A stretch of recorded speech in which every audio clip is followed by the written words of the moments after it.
Okay. So next பாத்தீங்கன்னா இப்ப அவரோட பையனும் வந்து டெபியூ ஆயிருக்காங்க வந்து மூவிஸ்ல. But so many controversies around that guy. சோ இத பத்தி உங்களோட டேக் என்ன?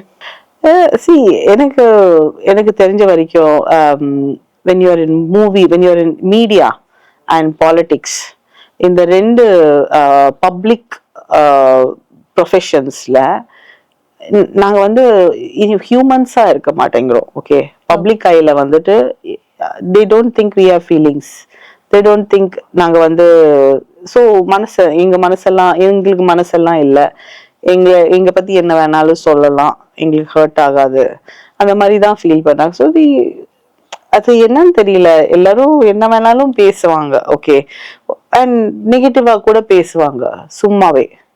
ஓகே, ஒரு ஃபீலிங் வாட் எவர். சி இப்போ நார்மலா நான் உங்ககிட்ட இங்க உங்க முன்னால உட்காந்துட்டு பேசிட்டு இருக்கேன்னா எனக்கு ஏதாவது உங்க பத்தி நெகட்டிவா ஃபீல் பண்ணா கூட நான் உங்ககிட்ட சொல்ல மாட்டேன். உங்க மனசு ஆர் அட்லீஸ்ட் அது வந்து சொல்லணும்னா கூட ஒரு சாஃப்டா சொல்வேன். இல்ல, ஒரு உங்க மனசை ஹர்ட் பண்ணாம சொல்றேன். பட் அந்த மாதிரி அவங்க யோசிக்க மாட்டேங்கிறாங்க. மூணாவது மனுஷத்துக்கு நார்மலா யாருமே ஹர்ட் பண்ண மாட்டாங்க. ஆனா politics and in media people say anything. So நான் வந்து அதை பத்தி ஜாஸ்தி கேர் பண்ண மாட்டேங்க. பிகாஸ் என்னை பத்தி கூட நிறைய பேர் என்ன வேணாலும் பேசுவாங்க. நம்ம வந்து எரும மாடு மாதிரி இருக்கணும், போயிட்டு இருக்கணும் வாழ்க்கையில.